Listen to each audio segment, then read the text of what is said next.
welcome back to my channel, Subscription Boxes and More with Michelle. And so this is part 2 of the shadow boxes that we're going to do with some painting and some epoxy resin and some inserts, and we're going to try to do kind of a dimensional kind of shadow box kind of thing with epoxy resin. Now this one has been painted and everything, and what you see here, probably you can probably see the white lines, is the Mod Podge trying to dry, because the acrylic paint would react with the resin and would basically, the paint would contaminate the resin, and it wouldn't be clear. It would be streaked with all the different colors, and who knows what would happen. Wood would show, who knows. Regardless, we're trying to let this one dry. Because I'm in a basement and it's a little damper, it's going to take a little longer for the stuff to dry. So, and I don't want this to be a really, really long video because it's all experiment, and so things are going to take longer than it would if this was my second time through the process or whatever. So I'm going to make this a multi-part video. So this would be part 2. The first one, we saw the haul of the things and we talked about what we were going to do and that sort of thing. So we have the cross here, and I've got like the background. I want it to be a night sky because, they got to follow the star, which we have here. The Mod Podge is still wet. So this is a dark blue in here and a brown for, because I want the gold to, I didn't want to do the gold around the cross because I want the gold to stand out against that. Hopefully that's going to look good. It's hard to tell right now because the Mod Podge is wet. What it is actually going to look like, but while the Mod Podge is wet, so that we don't end up, I'm not sure if the putting in the resin, if the letters that we were going to put in, these letter beads, I'm not sure if they would float around, move around, slide around, whatever. So what I'm thinking is possibly it would be beneficial to, while that Mod Podge is wet, to place those letters where we want them to live. So that is what I'm going to do here. And it's going to say Jesus is the, and down from the middle down, it's going to say reason.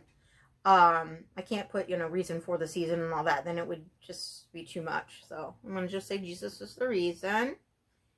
And so just letting you know that that's what I'm doing right now, is I'm trying to get that to set. Just to hold them, not... just to hold them in place so that they're not sliding around or bobbing up to the top of the resin or something like that. Doing something weird while the resin is trying to set.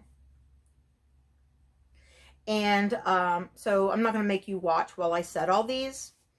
I just wanted to let you know what we were doing. And so if it seems like the video is choppy, it's probably because it's going to be at least a 2-part video. And I'm going to have to start and stop and then edit out where I'm turning on and off the camera and stuff like that.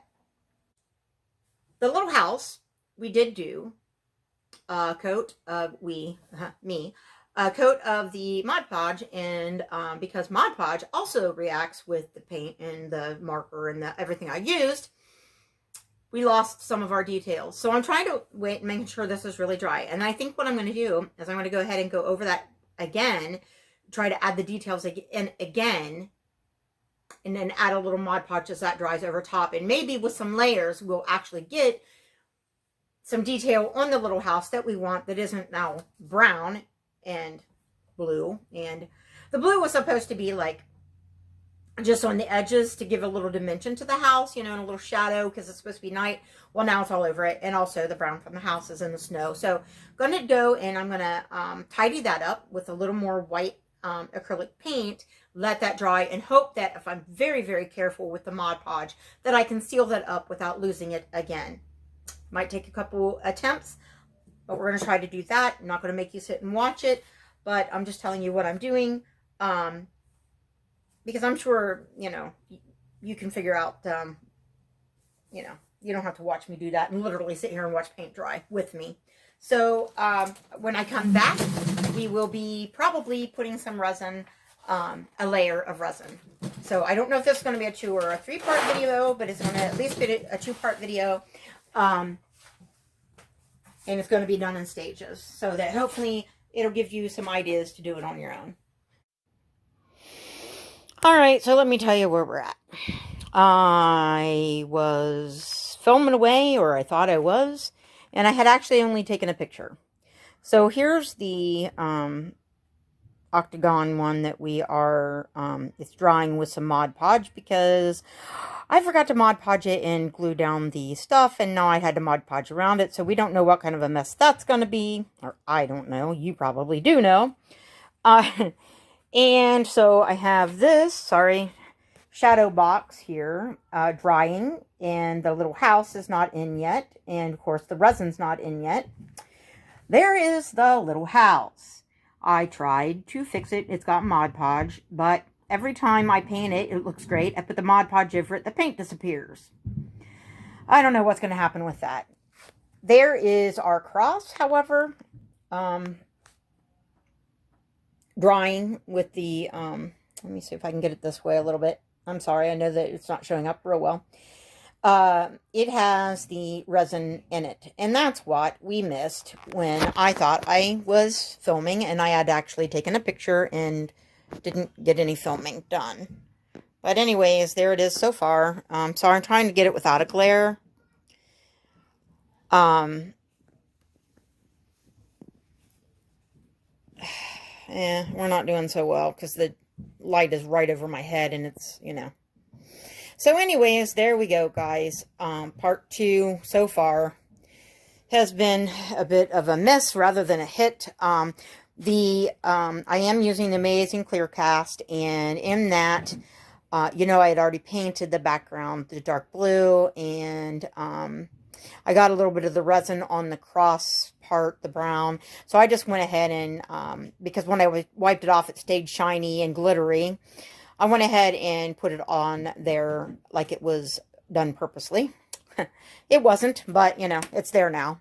I had planned on that being just plain wood, but, you know, painted darker.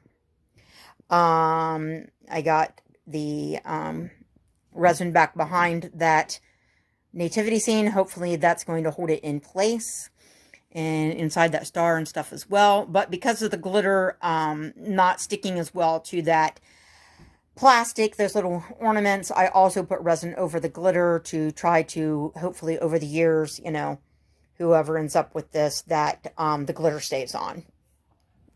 Again, here's this little thing that, you know, let's see if I can get the glare off of it. We've got snowflakes, we've got a mound of snow. I'm not really worried about the Mod Podge not being really smooth, because I'm hoping that the resin will help that to smooth out. So we have to do that clear resin, but first we have to get this house that is just being a pain in my neck to work out, and it may just be once it's dry, because right now the Mod Podge is very wet, so, you know, that's what you're seeing, those big puddles of kind of cloudiness there. When those dry, if it stays, you know, it just may just not have snow on it. I don't know, or we might chuck that one and start over with a whole new house and just put it in the original wood color. I'm not sure. I wish that I had something that would hold up to the resin without having to put the Mod Podge over it. I put the Mod Podge really thick, trying not to smear it around, trying to hope that it would just dry behind that Mod Podge. But I don't know if you can tell, in some of that thick spots, well, there's no white because it's still, the Mod Podge just disappears. And again, back to this, let it snow. Let's hope that let's hope the Mod Podge dries, and that's going to be okay to put resin in. But I had to put it thick because the snowflake was drawn in, glued down in there, and I didn't want to try to pull that off and pull the paint off and have God knows what kind of a mess. So I tried to put thick Mod Podge, and hopefully it will dry and turn out all right once it is dried. What you probably can't see real well is in the middle of that snowflake, which I don't know what that's going to do to the glitter, but that was on it. But in the middle of that, I have some of these little silver snowflakes that are inside of here, glued down to some spots in there, and then in the middle of those silver parts, I have some of the blue snowflakes from here, trying to make, you know, some dimensional kind of Well, anyways, right now it just looks like a mess, and I'm a little upset with myself and the whole process, but the cross is turning out all right. I'm hoping that as this dries overnight, and we will end up with something that isn't too bad. I mean, you can see, I went to the trouble of putting in the paint, putting glitter and all of that to try to make something neat. And I, like I said, I even glued down these little snowflakes in here on the trees and everything. And then my house isn't looking so good. But if it was drying right and all of that, that little house was going to be in there kind of, well, I've got it at a weird angle, but kind of like that. And then it was going to be resin in there in layers with some snowflakes and glitter and whatever to cover it all. Because we've got quite a lip here to work with. We have at least an inch of depth. I don't want to use an inch worth of resin because already, I don't know if you can see, my resin for my cups is, well, we're talking down to here. So just doing the cross. And I ended up having to make 3 batches of resin to do that, even though it is maybe a 1/16 of an inch depth. It still takes quite a little bit of resin. So at any rate, those are the 3, and I still have one more of this that I'm not sure what I'm going to use. I'm probably not going to do it holiday themed, or at least not Christmas themed. Not sure what I'm going to do with that yet. Maybe something that will have to do with the butterflies. Maybe I'll put some flowers in it. I will leave you here and ask you to like, comment, subscribe, and share. And this will probably go on into a part 3. So hopefully you will watch all the parts and see what kind of a mess I end up with, or if I end up with anything good at the end of this bit of an experiment with resin. Thank you, and I'll see you in the next video.